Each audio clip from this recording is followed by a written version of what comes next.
akan memberikan pemahaman mengenai rule of law. Jadi ini sebenarnya agak sedikit berbeda ya. Kalau HTN biasanya kita fokusnya ke tata negara Indonesia, tapi ini mungkin pengantar dulu biar kita memahami juga konteks negara hukum. Karena kemarin sudah kita diskusikan kan kalau kita bicara prinsip-prinsipnya konstitusi, yaitu adalah supremasi hukum. Nah, ini kita membahas bagaimana soal konteks rule of law dan bagaimana juga kondisi misalnya rule of law di Indonesia ini serta tantangannya ke depan. Nah, ini pertama saya akan menjelaskan untuk materi bacaan ada beberapa materi yang udah saya taruh di Google Classroom, jadi tinggal dibaca. Nah, tapi sebelumnya saya mungkin akan lebih menanyakan konteksnya ketika kita bicara negara dan hukum relasinya gimana sih? Apakah lebih tinggi ataukah itu saling terkait atau bagaimana korelasi negara dan hukum? Mungkin ada yang bisa menjelaskan kira-kira hubungan negara dan hukum itu sendiri gimana? Ya, ada yang punya pandangan?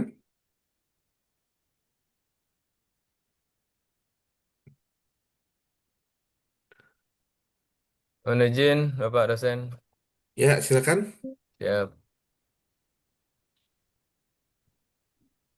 hubungan negara dan hukum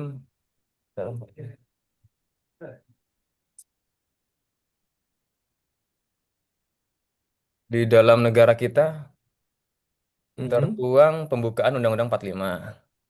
Ya, Di situ ada cita-cita negara kita, di mana eh, tentang keadilan di situ ada. Kemudian di bab terakhir tertuang juga Pancasila. ya. Untuk hubungan dengan hukum, terkait undang-undang pembukaan itu adalah sebagai dasar sehingga hukum kita juga harus punya cantolan apa istilahnya punya eh, penghubung ya, saya nyebutnya kok cantolan gitu. Ya, ya, ya. Ya, jadi hukum tersebut apa namanya tersambung dengan eh, pembukaan pembukaan dalam undang-undang tersebut.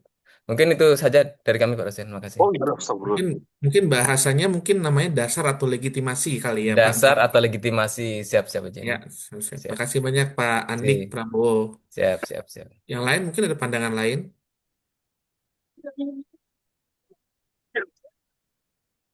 Apa itu? Oh Izin Pak gitu dosen, caranya. Ya, silakan. Itu. Hmm. Pak Hardi, mungkin Katanya itu memberi peristiwa pendapat tahu. siapa dosen? Yang kucing itu, masa? eh, Pak Nah, Sujoni. dari beras sama Pak nasi. Joni bocor, Sama Pak sama. Joni bocor, Pak Joni. Makanya kasihan nggak tahu. Nah, ya, silakan Pak Hardi. Mungkin pendapat sih mungkin lebih tepatnya Pak dosen.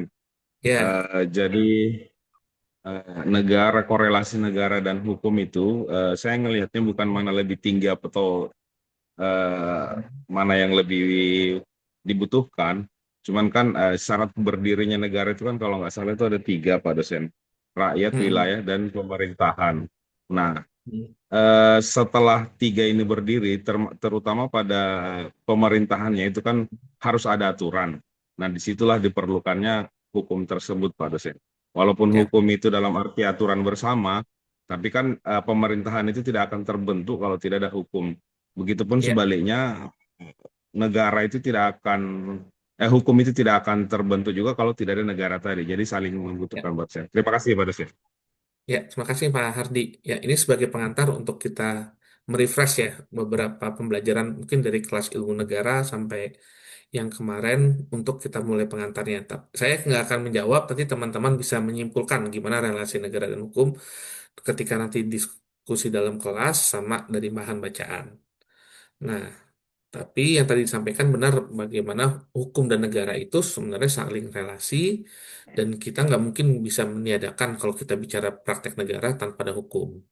Nah, tapi saya akan mungkin bicara bagaimana relasi perkembangannya negara dan perlindungan hak asasi manusia juga, termasuk dari sini menjadi landasan kenapa akhirnya ada sejarah perkembangan hak asasi manusia yang dimana salah satunya membatasi apa ketidaksewenang-wenangan dari apa legitimasi kekuasaan.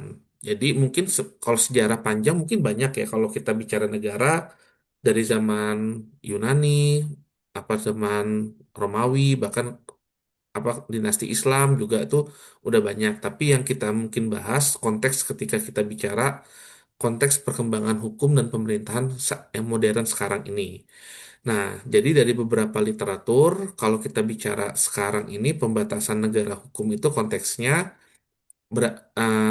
ada sejarah dari bagaimana ketika saat monarkis lagi tinggi-tingginya berkembang, saat itu kerajaan-kerajaan monarki bahkan kan di hampir seluruh negara ya sifatnya adalah monarki, itu kekuasaan kerajaan itu tidak ada batasnya. Raja bisa melakukan apapun, bahkan ada istilahnya juga kan kalau dulu di Prancis Raja Louis menyatakan l'état de moi, yaitu adalah negara adalah saya gitu. Jadi segala tindakan raja dianggapnya sudah pasti suatu hukum gitu.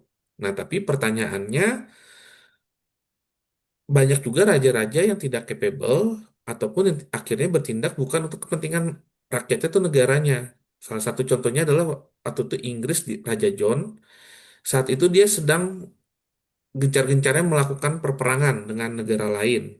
Yang akhirnya tapi perperangannya tanpa perhitungan yang matang.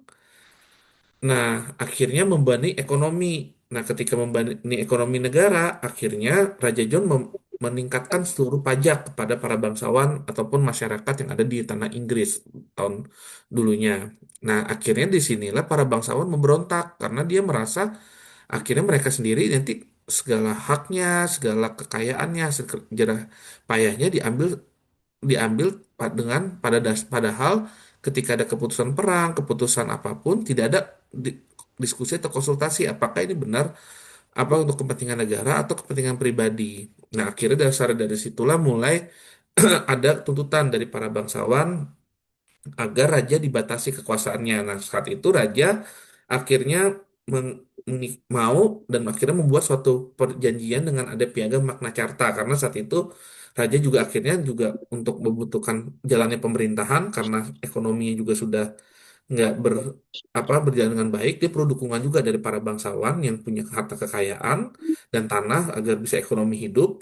Akhirnya dibatasilah beberapa kekuasaan kerajaan yang akhirnya jadi legitimasi saat itu Raja Inggris ketika membuat suatu keputusan, misalnya suatu aturan, regulasi, ataupun pernyataan perang, ataupun pajak, itu ada konsultasi dengan namanya perwakilan parlemen. Tapi parlemen kala itu diisi oleh para perwakilan bangsawan. Makanya kalau kita bicara di Inggris, sistem Inggris, kan dia ada dua kamar ya, ada House of Lords sama House of Commons. Ini mungkin agak konteksnya kalau di Indonesia kan ada tiga kamar ya, DPR, DPD, dan MPR. Tapi kalau di Inggris itu ada House of Lords dan House of Commons. House of Lords sejarahnya itu adalah dulu para perwakilan bangsawan itu akhirnya membentuk House of Lords itu dan dia sebagai konsil atau dewan dari negara Inggris. Jadi saat itulah Raja Inggris kala itu kalau membuat keputusan dia harus mendapatkan juga persetujuan dan konsultasi dengan para perwakilan dari House of Lords. Nah, perkembangannya lama-kelamaan di Inggris saat itu tahun 1600 mulai muncul bahwa apa pembatasan hak-hak ini nggak bisa cuma untuk para bangsawan, tapi juga untuk bagaimana untuk semua warga negara. Yang akhirnya lama-kelamaan di sanalah mulai adanya pembatasan kuasa raja dan ada penjaminan hak-hak dasar untuk warga negara. Nah, salah satunya makanya dari akhirnya muncul namanya House of Commons. Kalau tadi House of Lords representasi dari para bangsawan, kalau House of Commons itu representasi dari masyarakat sipil atau masyarakat biasa. Yang akhirnya jadi fondasi pembentukan parlemen modern sekarang ini. Yang akhirnya mengikuti kayak kalau di Amerika Serikat bentuknya ada Senat dan ada House of Representative, dua kamar. Jadi walaupun kalau di Amerika sifatnya mungkin nggak ada perwakilan dari bangsawan karena sifatnya bukan kerajaan. Tapi di Inggris sejarahnya seperti itu yang akhirnya mulai ada diskursus untuk membatasi beberapa hak-hak kekuasaan raja agar kepentingan hak asasi manusia itu bisa dijamin. Seperti contohnya kebebasan berbicara di parlemen karena tadi agar bisa menyeimbangkan kekuasaan raja, agar raja juga membuat keputusan itu juga enggak ada legitimasi dari rakyat, parlemen boleh untuk menanyakan atau tidak sepakat ataupun mengevaluasi dari kerja dari kerajaan selaku eksekutifnya. Tetapi dalam konteks ini kebebasan berbicara anggota parlemen nggak boleh dituntut karena dia punya hak sebagai representasi dari masyarakat sendiri ataupun mengajukan petisi kepada raja. Juga larangan hukuman kejam, berlebihan atau tidak manusiawi dan akhirnya juga mendorong ketika ada denda dan hukuman harus ada dasar hukum. Jangan sampai raja melakukan penghukuman dan menarik denda tanpa ada dasar hukum ataupun hukum yang mengatur terkait kewenangan tersebut atau perbuatan apa yang nggak boleh. Dan undang-undang yang mengatur itu juga harus ada persetujuan dari parlemen. Makanya kenapa konteksnya undang-undang itu harus ada legitimasi dari parlemen sebagai representasi masyarakat. Lalu perkembangannya setelah Perang Dunia Kedua mulai diskursus untuk hak asasi manusia, bagaimana juga apa eh, perang dengan kolonialisme, akhirnya mulailah ada deklarasi hak asasi manusia tahun 48 sampai tahun 66 ada pengakuan ICCPR dan ECOSOC. Nah, ICCPR itu pengakuan hak sipil dan politik, kalau ECOSOC hak sosial dan budaya karena hak inilah menjadi fondasi untuk hak yang melekat kita sebagai manusia. Contohnya hak sipil dan politik, orang nggak boleh dihukum tanpa ada aturan yang jelas atau orang nggak boleh ditahan ataupun ditahan ataupun disiksa tanpa tidak boleh dapat penyiksaan dan juga tidak boleh ditahan atau kalau tidak ada dasar hukum yang kuat gitu. Makanya salah satu prinsipnya orang boleh ditahan kalau memang dia melanggar pidana. Nah, karena konteksnya apa? Karena kita semua manusia punya hak untuk merdeka, bisa bebas bergerak kemana saja. Nah, tetapi negara juga boleh membatasi hak asasi manusia itu. Misalnya orang itu karena berbuat jahat dan dia takut nantinya menghilangkan barang bukti atau kabur, negara boleh menahan, tapi harus ada dasar hukumnya yang mengatur itu. Jangan sampai ada apa penahanan terhadap seseorang karena diduga melakukan tindak pidana, tapi nggak ada aturan atau dasar hukum yang meregulasi atau melegitimasi itu. Nah, kalau ekosok tuh hak sosial dan budaya, seperti contohnya hak untuk punya rumah, hak punya properti, hak punya dapat pekerjaan, hak untuk dapat pendidikan karena terkait ekonomi dan sosial. Nah, itu akhirnya ada pengakuan agar hak-hak itu dijamin oleh negara-negara anggota dari PBB itu sendiri. Nah, itu sejarahnya perkembangan akhirnya relasi negara akhirnya di mana perlindungan hak asasi manusia menjadi fondasi untuk apa eh, standar konstitusi-konstitusi yang ada di negara modern sekarang ini adalah jaminan hak asasi manusia. Nah, di di secara prinsip rule of law itu sebenarnya ada dua. Kalau kita bicara negara hukum, secara teorinya itu ada dua, rule of law dan Rechtsstaat.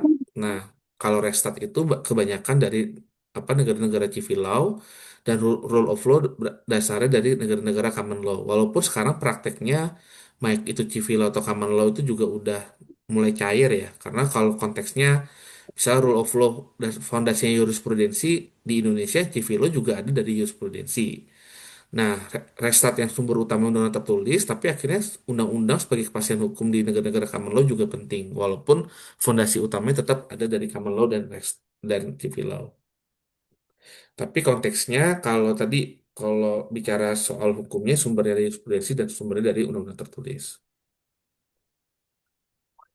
Nah, lalu akhirnya kalau kita bicara relasinya hukum itu dengan negara, hukum itu adalah selain sebagai dasarnya tadi untuk fondasinya untuk melindungi hak asasi manusia, tapi juga jadi sarana atau mekanisme negara agar bisa mensejahterakan masyarakat.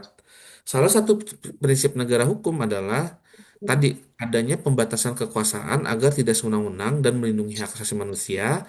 Lalu yang kedua, segala tindakan pemerintah ataupun tindakan dari aparat pemerintah harus berdasarkan hukum. Nah, karena itulah akhirnya untuk mencapai sarana mencapai keadilan ataupun mencapai kemakmuran itu juga harus melalui mekanisme hukum kebijakan.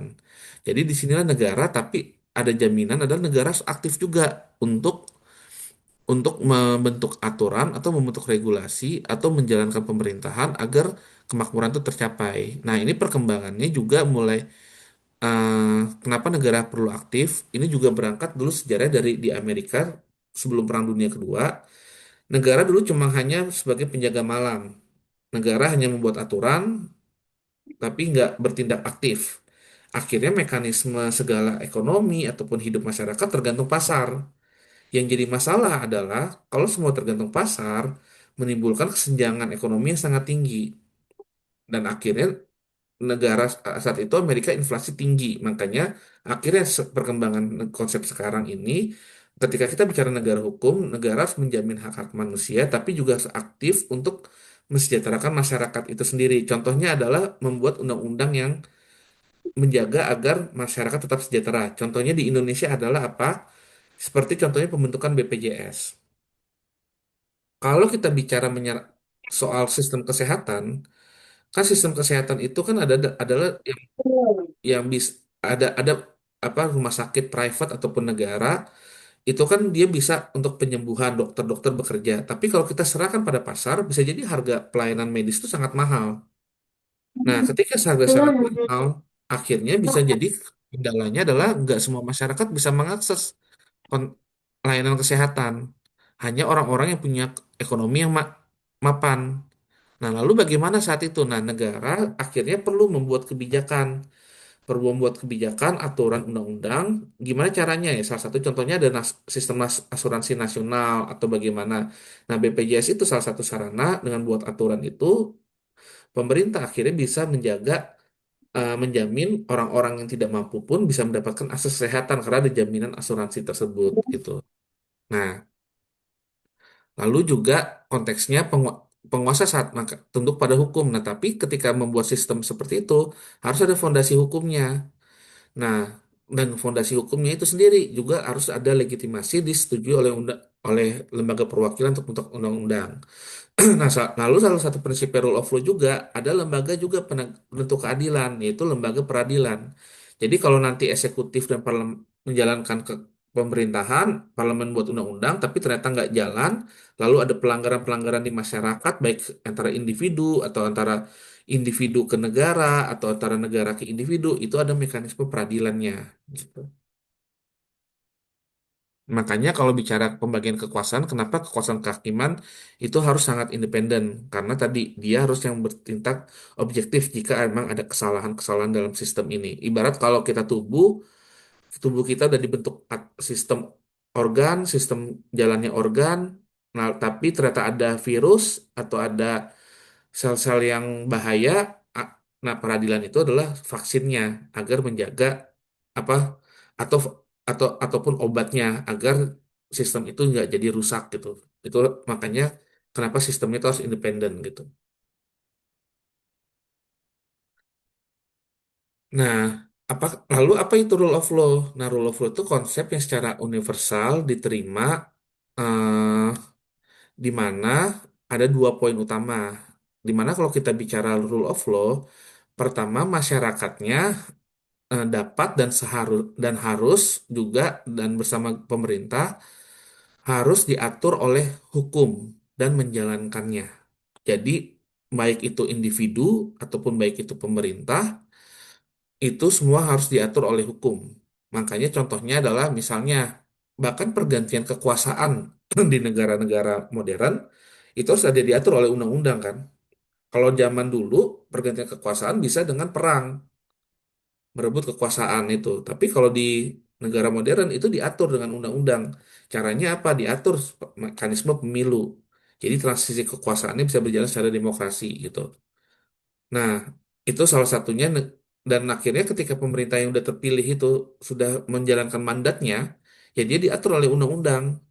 Seperti contohnya Bapak Ibu dari tentara. Kenapa Bapak Ibu apa bisa punya kewenangan untuk misalnya kalau apa kewenangan untuk nanti ketika ada kondisi darurat bisa melakukan tindakan-tindakan yang secara militer. Nah, itu kenapa bisa melakukan itu? Karena sudah diatur undang-undang. Jadi tugas Bapak Ibu itu adalah menjalankan fungsi militer dengan berbasiskan undang-undang dan aturannya. Jadi ada kewenangan dari situ. Nah, itulah salah satu prinsipnya segala hal itu kenapa perlu diatur itu dan dijalankan agar ada kepastian hukum. Karena kalau nggak ada kepastian hukum, salah satu dampaknya apa? Orang akan jadi bingung kok bisa kenapa hal ini dilakukan tindakan seperti ini, kok kalau yang ini enggak. Jadi akhirnya orang bertanya-tanya, ini kok nggak adil gitu kan. Contohnya salah satunya kalau kita bicara disparitas korupsi. Nah, saya dulu pernah penelitian disparitas korupsi. Ternyata ada beberapa praktek disparitas itu terjadi. Misalnya, kok orang yang A dihukum tinggi, orang B kasusnya sama, kok dihukumnya rendah. Faktor-faktornya apa ini? Kalau faktornya nggak bisa dijustifikasi dengan baik, itu kan bisa menimbulkan orang bertanya-tanya, ini prosesnya nggak adil gitu. Salah satu contohnya di Amerika Serikat pernah ada juga, misalnya pra- ada orang yang dihukum lebih tinggi, ternyata perbedaannya karena dia ada secara rasial dia apa yang berkulit berwarna atau misalnya apa eh, atau misalnya dalam hal tindakan misalnya kenapa kok ketika kita misalnya mau minta layanan publik untuk urus KTP kok bisa kalau yang di A karena mungkin dia orang yang terkenal di daerah itu bisa dapat proses lebih cepat. Nah, ketika tidak sesuai dengan aturan, akhirnya orang meragukan legitimasi kekuasaan ataupun legitimasi yang berwenang. Akhirnya yang ada dari situ adalah ketidakpercayaan hukum. Ketika ketidakpercayaan hukum yang terjadi, akhirnya nanti bisa jadi orang nggak menjalankan hukum dengan baik. Akhirnya terjadilah sistem yang nggak yang berantakan di tatanan masyarakat. Nah, makanya salah satu prinsip rule of law itu adalah menjaga kepastian hukum. Nah, prinsip yang kedua lagi juga makanya tadi hukum itu harus bisa eh apa semua masyarakat itu bisa mendapatkan pengaturan yang jelas juga gitu. Nah, karena kalau kita bicara jangan sampai juga hukum itu ada tapi ternyata secara prakteknya nggak bisa dijalankan gitu kan. Nah, ketika tidak bisa dijalankan akhirnya hukum yang ada itu juga jadi akhirnya nggak berguna dengan baik dan akhirnya tujuan ketika pembentukan hukum itu nggak jalan dengan bagaimana mestinya gitu. Nah itu prinsip-prinsip kalau kita bicara rule of law. Nah ini ada beberapa prinsip juga secara rule of law. Ini saya ambil dari World Justice Project. Jadi ini ada lembaga dia mengukur rule of law di seluruh dunia. Nah prinsipnya apa kalau kita bicara rule of law? Prinsip pertama adalah dia bisa mengukur bagaimana hukum itu dijalankan dan membatasi adanya exercise atau kewenangan yang berlebih yang dilakukan oleh negara dan lembaga-lembaganya termasuk individu dan lembaga dan badan hukum privat gitu.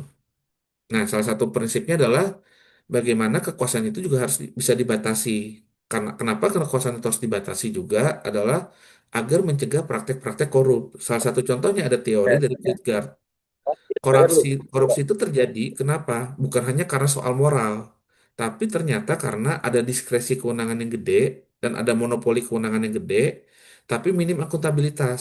Salah satu contohnya apa? Eh, banyak masalah di Indonesia penegakan hukum. Ada orang yang misalnya dia itu apa?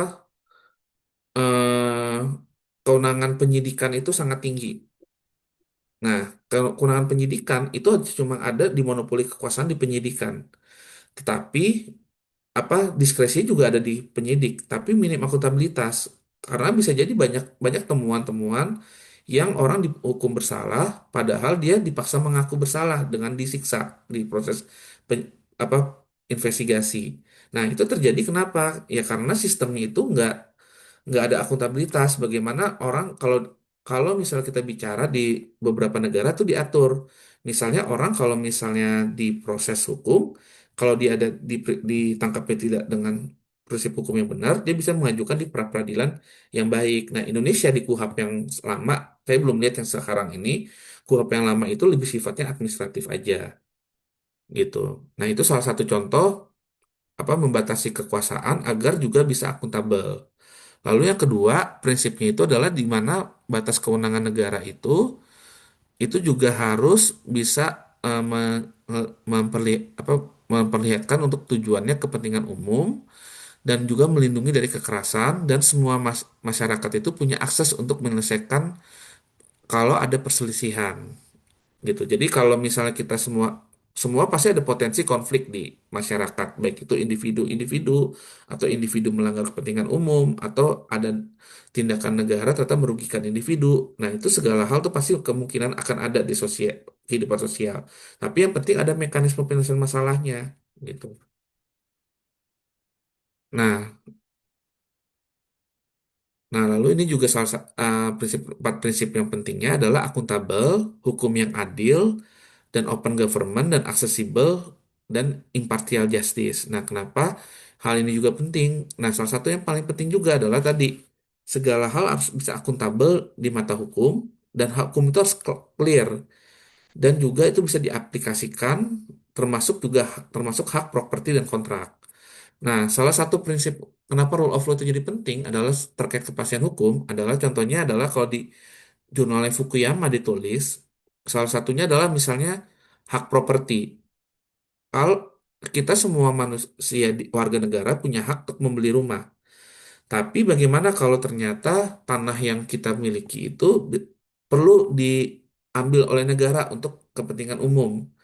Nah, tapi kan kita yang selama ini udah beli tanah itu kan nggak mau kan kita udah punya hak, udah capek-capek punya rumah, kita udah untuk kita kalau nggak ada rumah nggak bisa tinggal, tapi diambil sewenang-wenang.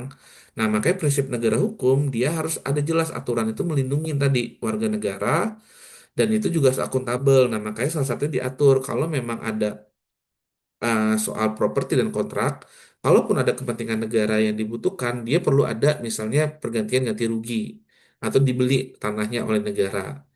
Nah, dan hal itu bisa jelas aturannya. Nah, salah satunya itu. Nah, kedua, orang mau buat usaha di suatu negara.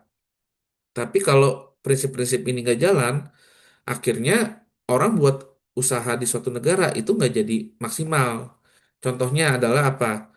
Kenapa tingkat investasi di Indonesia itu masih rendah? Salah satunya adalah banyak pungutan-pungutan liar dari ormas-ormas jalanan.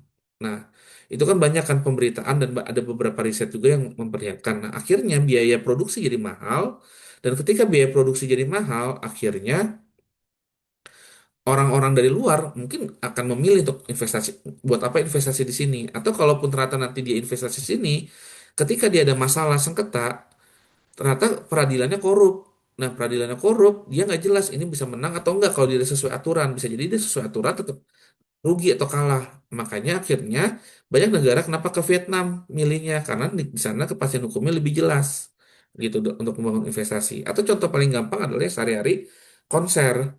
Kenapa kayak konser-konser internasional kayak Taylor Swift mau di Singapura? Karena kepastiannya jelas soal keamanan, soal kontrak, soal perjanjian, tiket gitu dan kepastiannya akhirnya lebih milih Singapura dan padahal akhirnya sebenarnya Singapura itu bisa gede juga karena pas marketnya orang Indonesia kan, tapi kenapa dia lebih milih ke Singapura ya tadi soal kepastian hukumnya itu lebih jelas gitu. Nah, itu salah satunya akhirnya kalau kita bicara rule of law kepastian hukum nggak jalan, ya akhirnya tadi negara akan banyak ruginya juga gitu. Nah, makanya salah satu prinsipnya hukum itu adalah tadi dia harus bisa akuntabel dan dia harus bisa mengatur juga jelas agar melindungi tadi hak-hak tadi gitu. Dan itu bisa dijalankan juga dengan adil. Nah, salah satu contoh tantangan misalnya soal regulasi. Nah, itu makanya salah satunya kenapa juga harus bisa di apa aksesibel. Nah, ini salah satu mungkin ada di slide berikutnya. Oh, nanti belum. Nah, tapi ini saya akan kasih contoh juga. Kenapa? eh, tapi konteks rule of law ini juga ada tantangannya. Mungkin saya akan sampaikan di sini. Nah, ini tapi pendekatan rule of law itu juga ada kritiknya. Kenapa? Teori ini awalnya dari negara-negara yang sudah maju, seperti negara-negara di Eropa ataupun Amerika. Nah, rule of law yang pendekatan klasiknya itu menekankan negara itu akan jadi bagus tadi kalau sudah ada regulasinya dan institusi negaranya sudah kuat. Tapi ini ada kritik dari Amartya Sen. Dia ini ahli di World Bank, tapi dia dari India latar belakangnya. Nah, karena latar belakangnya mungkin dari negara yang berkembang juga, dia mengkritik kalau sudah dibentuk aturan, sudah institusinya diperkuat, tapi kalau masyarakatnya nggak tahu, ya itu percuma. Gitu. Salah satu contohnya adalah eh, eh, banyak masyarakat juga yang apa belum punya hak haknya dia untuk mendapatkan akta kelahiran. Nah, itu kenapa banyak padahal akta kelahiran itu penting karena kalau misalnya nggak ada akta kelahiran nggak mungkin dia bisa kerja, sekolah dan lain-lain. Nah, ternyata ada penelitiannya dari Puskapa UI, terutama di daerah-daerah Indonesia Timur yang secara aksesnya mungkin nggak kuat, dia mau ngurus administrasi akta kelahiran aja jalannya jauh, ongkosnya mahal. Nah, jadi salah satunya di sini institusinya ada, aturannya ada, tapi kalau kita nggak ngelihat ada mekanisme masalah jarak dan lain-lain, kita nggak akan bisa ngelihat akhirnya apa ya tadi tujuannya rule of law itu juga nggak bisa jalan karena kemampuan masyarakatnya beda. Beda kalau di negara-negara maju kayak Amerika, Eropa, mungkin masalah jarak itu nggak akan menjadi kendala karena masih sangat mudah transportasi di sana. Kalau dibandingkan misalnya negara-negara berkembang kayak Indonesia, India, mungkin itu nggak bisa dibandingkan. Makanya ada kritik rule of law klasik itu cuma melihat pembangunan itu melihat hanya memperkuat institusinya aja, tapi nggak melihat akses keadilannya. Nah, makanya akhirnya perkembangannya sekarang ngelihat namanya konteks people centered justice. Nah, dari situ salah satunya adalah ngelihat pembangunan itu perlu juga melihat dari perspektif lokal itu sendiri gitu. Jadi bagaimana pembangunan itu bisa ngelihat. Contohnya di pengadilan. Pengadilan akhirnya kenapa di Indonesia buat sidang keliling? Karena kan tadi misalnya sidang keliling ini misalnya untuk tadi hak akte ataupun cerai ataupun yang lain-lain. Nah, itu kan sering kali susah karena jarak kan. Nah, dengan ada sidang keliling itu mempermudah jarak orang-orang yang tadinya mau dapat haknya administrasi bisa dijangkau. Nah, itu salah satu perspektif pembangunan ngelihat masalah-masalah kendala di masyarakat. Makanya penting juga kalau kita bicara rule of law bukan hanya soal aspek hukumnya, tapi kita harus melihat juga aspek sosial, ekonomi, budaya, kultur, dan lain-lain yang untuk melihat apa hambatan masyarakat, kenapa nggak comply dengan aturan hukum. Itu. Itu salah satu apa konteks kalau kita bicara rule of law. Nah, saya karena mau nanya, teman-teman udah ada yang pernah, Bapak, Ibu udah ada pernah dengar nggak rule of law dan rule by law itu bedanya apa? Ada yang udah pernah dengar? Kalau Pernah, Mbak, pernah dengar di itu TV One, Pak dosen. gimana itu kira-kira? Kalau rule of law itu berarti eh, kekuasaan itu dibatasi oleh hukum. Sementara rule by law itu eh, hukum itu dipakai sebagai alat kekuasaan. Kira-kira kayak gitu, Pak dosen. Saya ingat Ya, saya. benar, Pak Hardi yang Bapak sampaikan. Nah, jadi salah satunya adalah kalau kita bicara belum tadi kan segala hal tindakan pemerintah memang harus ada dasar hukumnya, tapi bukan berarti segala tindakan dasar hukum itu sesuai dengan konteks hukum. Makanya tadi prinsip-prinsip ini juga penting gitu. Nah, salah satu contohnya adalah apa? Praktek apartheid di Afrika Selatan. Dulu Afrika Selatan sebelum tahun 90, mungkin Bapak Ibu juga udah tahu eh, hak warga negara yang berwarna kulitnya hitam dia nggak nggak bisa mengakses untuk beberapa tinggal di beberapa tempat atau daerah. Haknya beda dengan warga negara yang berkulit putih. Nah, tapi itu tindakan itu legal karena ada hukumnya yang mengatur itu. Nah, tapi apakah tindakan itu bisa kita katakan itu adil? Itu bicara enggak karena tadi kalau kita mau bicara prinsip-prinsipnya bagaimana itu impartial justice apa terus hukum yang adil menjamin apa hak manusia tadi untuk mendapatkan properti ataupun hak mendapatkan hak sebagai individu itu nggak terjamin. Nah, itu salah satunya kalau kita bicara bukan berarti segala hal yang diatur undang-undang itu sesuai konteksnya sama rule of law. Mungkin kalau kita bicara legal, legal. Tapi belum tentu itu juga benar. Nah, salah satu juga makanya prinsipnya juga itu juga dalam penindakan hukum. Nah, salah satunya apakah misalnya seseorang bisa dijadikan suatu tersangka gitu. Nah, sesuatu tersangka itu tapi berdasarkan penyadapan itu tidak dilakukan secara legal. Nah, apakah orang itu boleh ditetapkan tersangka atau enggak? Karena itu juga ada orang memanggil hak penyadapnya, tapi kan itu tidak dilakukan dengan prosedur yang benar. Itu bisa jadi nanti implikasinya nggak bisa bisa jadi kan nggak menjamin kan apakah yang disadap itu segala hal dalam konteks dugaan tindak pidana aja atau hal yang lain. Nah, praktek itu pernah dilakukan oleh KPK. KPK dulu bisa menyadap untuk kasus korupsi. Tujuannya baik, tapi ketika tidak, tapi KPK dalam penyadapan harus secara prinsip hukum segala hal penyadapan itu harus ada izin dari ketua pengadilan. Tapi KPK tidak bisa melakukan penyadapan tanpa izin ketua pengadilan. Yang jadi masalah apa? Saya dulu pernah baca putusan Antasari Azhar, kasusnya Antasari Azhar. Dia akhirnya menggunakan kewenangannya untuk menyadap dalam kasus masalah pribadinya yang sama Kedi lah dulu kasusnya kan. Nah, akhirnya kan penyadapan kewenangan itu dilakukan bukan konteks penegakan hukum. Nah, atau ada dulu kasus suaminya Christina ya, penyanyi dangdut itu ya. Dia juga disadap oleh KPK.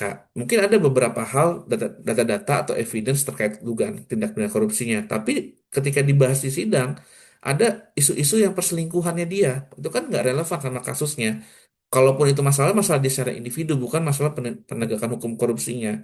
Nah, ketika nggak ada jaminan akuntabel di situ, itu akhirnya bisa menjadikan ya memang nggak ada memang mungkin tindakan KPK-nya nggak masalah secara hukum karena nggak ada aturan yang memaksa KPK harus ada izin, tapi kan itu dilakukan dengan cara tidak sah, akhirnya justru mencederai hak-hak yang lain. Nah, itu implikasi kalau kita bicara tadi hukum nggak mengatur dengan baik soal perlindungan hak asasi manusianya, dan juga ketika tidak diatur akhirnya bisa jadi ada tindakan-tindakan yang malah tujuannya baik tapi malah jadi akhirnya berlebihan karena bisa jadi mengambil hak-hak yang lainnya juga gitu.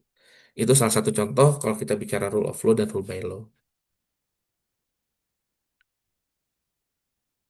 Nah, sebenarnya rule of law itu apa sih pentingnya juga? Sebenarnya kan kalau kita bicara rule of law, negara hukum harus ada aturan, itu kan ribet ya. Karena mau nggak mau kita harus lihat aturan undang-undangnya gimana. Jangankan negara, saya dulu pernah mimpin lembaga penelitian saya aja ribet kalau bicara konteks compliance hukum. Seperti contohnya kita mau dapat proyek, kita juga harus comply misalnya dengan aturan dari lembaga fundingnya. Kita punya SOP ini, punya SOP ini, audit keuangan juga ribet, laporan-laporan keuangan juga ribet. Tapi pentingnya apa kalau hal seperti ini? Ketika rule of law itu tadi tadi secara sudut pandang ekonomi tadi seperti yang saya bilang karena ada perlindungan hak privat dan lain-lain. Akhirnya orang kalau mau bisnis di suatu negara itu ya lebih aman, lebih terjamin. Ketika pun ada masalah, aturannya jelas gitu. Nah, ketika aturannya jelas, akhirnya kepercayaan orang untuk investasi itu aman. Atau juga soal keamanan. Kalau misalnya negara itu nggak aman, banyak penjahatnya.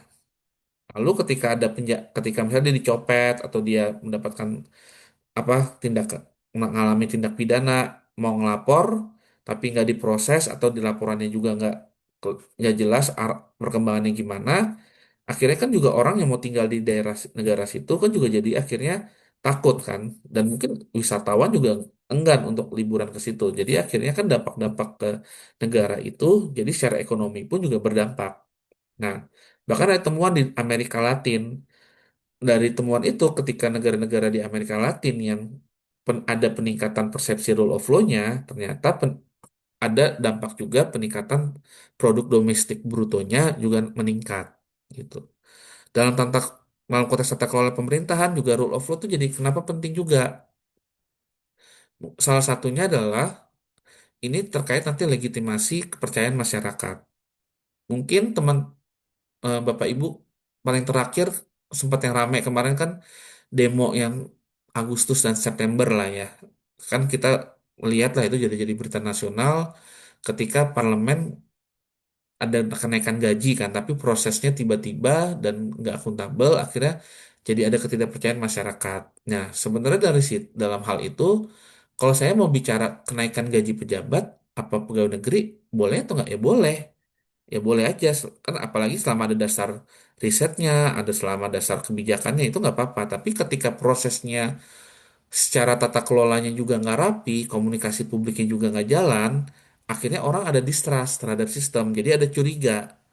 Nah, ketika ada distrust tapi nggak ada saluran untuk melaporkannya ataupun nggak ada respon yang baik, akhirnya masyarakat jadinya jadi timbul dengan anarki. Karena ada beberapa riset juga, bahkan saya pernah tulis juga, itu salah satunya adalah tadi akhirnya ketika orang tidak comply dengan menjalankan sistem tata kelola pemerintahan yang sesuai hukum ataupun hukum nggak ditegakkan dengan adil, masyarakat itu akhirnya tidak percaya dengan sistem hukum yang akhirnya ada namanya anarki terhadap hukum gitu.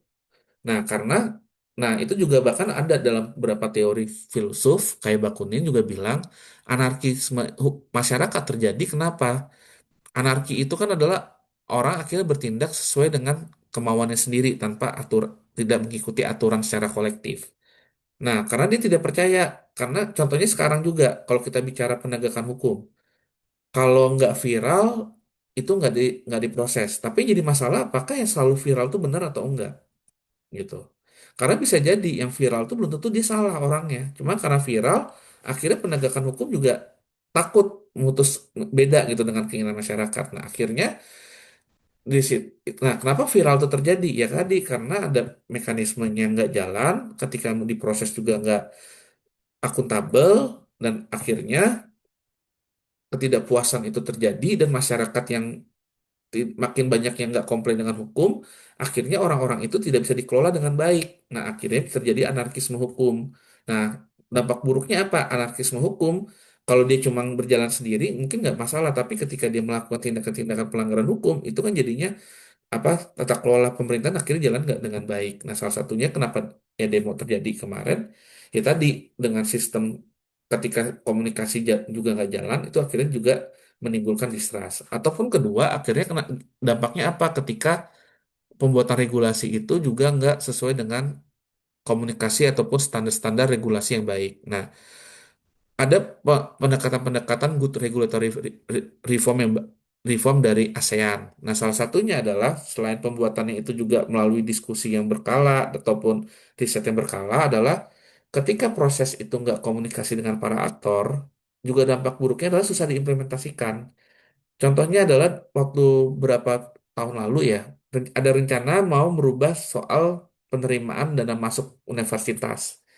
Tapi ternyata ketika pembuatan undang-undang itu pihak kampus pun juga ataupun pihak mahasiswa pun juga nggak terlalu dilibatkan. Akhirnya jadi protes yang besar-besaran dari kampus. Nah, dan kedua jadi keengganan untuk menjalankan dan akhirnya juga dari para aktornya juga nggak lihat kebutuhan para aktornya gimana. Nah, akhirnya jadinya akhirnya undang-undang yang dibuat itu kan nggak bisa berjalan dengan baik dan kalaupun nggak diterima jadinya pembangkang hukum itu kan jadinya cost yang kita buat undang-undang tuh mahal, akhirnya jadi nggak efektif. Nah, itu salah satunya kenapa tata kelola pemerintahan, rule of law itu juga harus dijalankan dengan baik. Nah, prinsip akuntabilitas dalam pembuatan undang-undang, kalau bicara putusan MK, itu adalah right to be heard, right to be considered, right to be explained. Nah, masalahnya beberapa regulasi yang dibuat mungkin udah didengar, udah dibuka dengan diskusi apa publik. Tapi yang jadi masalah, masukan-masukan dari masyarakat itu nggak dijelaskan kenapa ini nggak diterima. Jadi kalau saya ngelihat di Australia contohnya, jadi pembuatan regulasi dia punya platform itu bisa diakses publik, publik bisa ngasih masukan. Nah, tapi nanti ada penjelasannya kenapa ini nggak diterima, ini kenapa diterima. Nah, akhirnya masyarakat juga tahu kenapa ini nggak diterima gitu. Nah, ini salah satu pendekatan juga pernah saya lakukan di waktu itu saya bantu kejaksaan waktu buat pedoman perempuan dan anak gitu. Nah, saya waktu itu kan dalam peraturan internal jaksa waktu itu kan nggak perlu ada komunikasi publik ya, tapi saya waktu itu diskusi dan perlu juga nih sebelum disahkan minta kayak semacam konsultasi publik ataupun di Mahkamah Agung dulu pernah saya juga terlibat. Nah, akhirnya para orang-orang yang diundang juga yang kita undang lah para yang punya kepentingan lah kayak seperti lembaga bantuan hukumnya atau lawyer atau misalnya apa ahli-ahli. Jadi dia bisa ngasih masukan, tapi dari masukan itu kita bisa kita bisa jelaskan juga diskusinya. Nah, akhirnya ketika itu jadi, ya orang tuh juga walaupun mungkin nggak sepenuhnya nggak mungkin lah semua masukan masyarakat kita terima. Justru tugasnya orang regulator lah dari pemerintah yang memilahkan dari masukan ini mana yang perlu diterima, mana yang enggak. Ataupun kalau ada masalah kayak gini diatur norma apa pasalnya seperti apa. Nah, tapi kan dari situ dengan ada komunikasi penerimaannya akhirnya bisa berjalan dengan baik. Itu salah satu contoh kalau kita bicara rule of law adalah tadi selain tadi ada aturannya, tapi prinsip-prinsipnya itu juga tata kelolanya juga dilakukan dengan aturan yang jelas dan bisa aksesibel dan akuntabel, akhirnya juga itu meminimalisir orang-orang yang tidak comply dengan hukum ataupun juga juga bisa menerima masukan dari masyarakat ataupun yang ketiga dari regulatornya pun juga jadi dapat masukan yang manfaat yang baik. Kenapa? Karena bisa jadi ketika dapat masukan dari para pihak yang mengalami langsung di lapangan, oh dia bisa dapat masukan nih, oh masalahnya seperti ini. Ataupun kalau ini dijalankan, ini nggak bisa nih karena ternyata di prakteknya seperti ini. Jadi kan bisa menyesuaikan lagi dengan kebutuhan yang di lapangan. Jadi akhirnya manfaat itu nggak cuma dari masyarakatnya juga, tapi dari pemerintahnya buat aturannya pun juga jadi lebih enak karena bisa tahu aturan yang bisa diterima dan diimplementasikan seperti apa gitu. Tapi intinya bukan berarti juga masukan masyarakat semuanya harus diterima juga, enggak. Tapi yang penting harus didengarkan dan harus bisa dijelaskan gitu. Nah ini tadi yang udah saya jelaskan soal tadi kritik soal rule of law. Nah salah satunya tadi kalau kita bicara rule of law, pendekatan klasik itu lebih menekankan rule of law itu hanya membentuk aturan buat institusi tapi kurang melihat kemampuan masyarakatnya sendiri. Makanya kalau ada penelitian lain juga ngelihat, perlu juga melihat dari perspektif lokal. Apalagi Indonesia, kalau kita bicara Indonesia, negaranya sangat luas, sukunya beda-beda, kulturnya beda-beda, demografinya beda-beda, pasti nggak bisa kita ngelihat apa ketika buat kebijakan regulasi hanya dari Jakarta sentris. Perlu ngelihat juga perspektif lokalnya agar tahu kebutuhan-kebutuhannya bagaimana juga masyarakat masyarakat yang ada. Nah, tapi kondisi Indonesia sendiri gimana soal rule of law? Nah, kalau saya pakai acuannya rule of law dari World Justice Project, kok Indonesia nggak mengalami penurunan, juga nggak mengalami peningkatan. Nah, ini salah satu temuannya. Kalau kita mau bicara yang paling rendah itu apa? Yaitu dari criminal justice. Criminal justice itu nilainya sangat rendah. Dan kenapa sangat rendah? Karena tadi yang kalau kita lihat lagi di kolom criminal justice, yang paling rendah itu adalah soal investigasi yang nggak efektif. Mungkin ini juga kaitan ya dengan banyak laporan-laporan masyarakat yang prosesnya nggak maksimal. Lalu juga due process of law-nya, proses fair trial-nya, dan lain-lain. Lalu juga praktek korupsi, di mana yang paling jadi masalah, temuan yang paling jadi catatan adalah pihak parlemen dan pihak pengadilan gitu, yang justru jadi temuan praktik korupsi yang sering terjadi.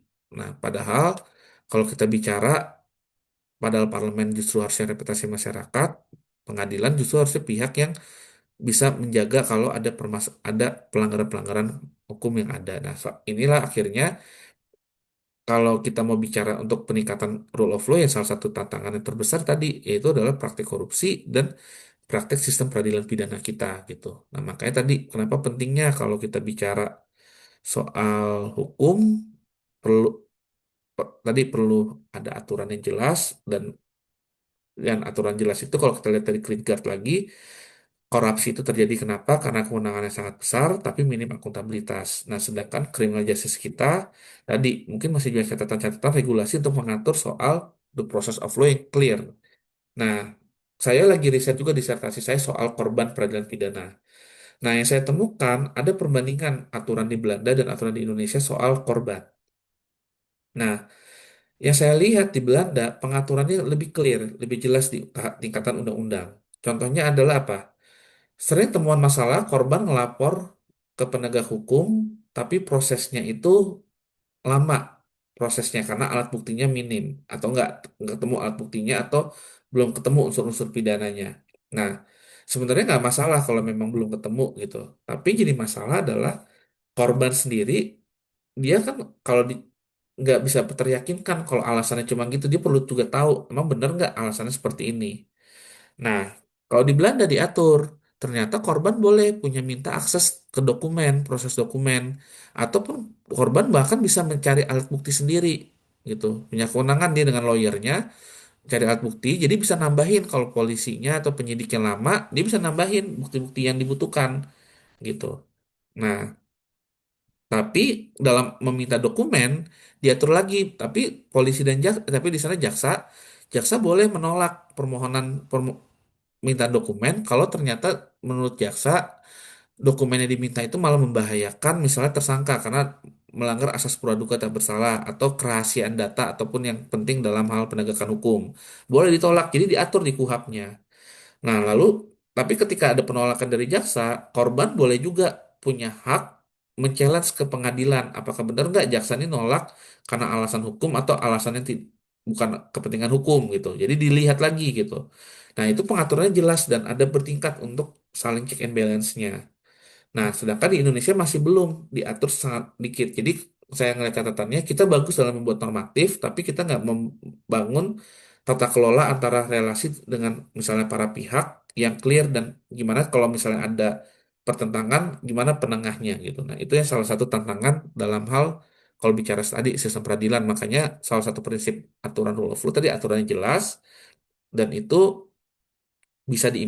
akhirnya bisa diimplementasikan dengan baik dan melindungi hak-haknya juga baik itu hak dari tadi jaksa akhirnya juga dengan prinsip itu aturan itu hak jaksa itu jadi bisa melindungi haknya tersangka tapi juga bisa melindungi haknya korban gitu itu salah satu prinsip-prinsip penting kalau kita bicara membuat suatu aturan ini indikator-indikatornya nanti teman-teman bisa lihat lagi kalau bisa Google aja Rule of Law Index itu ada di website itu bisa dilihat secara apa online jadi nanti bisa lihat indikator-indikatornya apa kalau mau ngeliat Rule of Law itu sendiri. Nah, ini juga salah satu tantangan tadi dalam saya pernah terlibat juga dulu penelitian sama Bappenas untuk indeks asas keadilan. Nah, nilai indeks asas keadilan kita skornya masih 53,8 dari 100.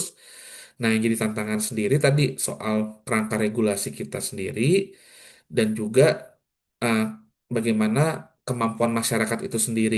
Jadi, misalnya masyarakat kita juga masih kurang, misalnya apa ada aturan ataupun undang-undang yang ngatur haknya, tapi mereka juga kurang tahu informasi itu sama yang kedua juga kemampuan untuk menginterpretasikan soal istilah-istilah hukum di Indonesia. Jadi kemampuan masyarakat itu juga masih tantangan, tapi juga pembuatan undang-undang itu juga masih kualitasnya juga masih belum eh, b- apa kuat yang akhirnya banyak pasal karet. Akhirnya ketika prakteknya tadi itu dengan abu-abu, jadi munculkan perlunya ada diskresi di lapangan, tapi diskresi lapangan itu nggak disertai dengan akuntabilitas. Itu salah satu tantangan dalam hal regulasi Indonesia gimana nanti kalau teman-teman mungkin nanti jadi regulator ya tadi ketika harus buat aturan teman-teman harus pikirkan juga nanti gimana mekanismenya itu agar bisa pengaturan itu lebih jelas tata aturan mainnya jadi biar nggak abu-abu gitu. Nah itu salah satu tantangan di sistem regulasi kita di Indonesia.